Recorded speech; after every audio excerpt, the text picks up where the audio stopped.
Withered Fox e Walt Fox são dos animatronics descartados em Five Nights at Freddy's 2, que se passa em 1987, antes de FNAF 1. Ele faz parte da gangue dos animatronics velhos da Parts and Service, que além de serem animatronics que foram possuídos por crianças, são usados como partes para outros animatronics. Após FNAF 2, ele é recriado e se torna Foxy the Part de FNAF 1, que também é bem mais leve e pequeno do que ele.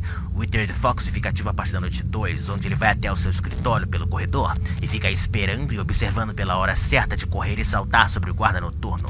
Outra coisa é que Withered Fox não é enganado pela máscara, mas é parado com a luz de uma lanterna piscando sobre sua visão algumas vezes.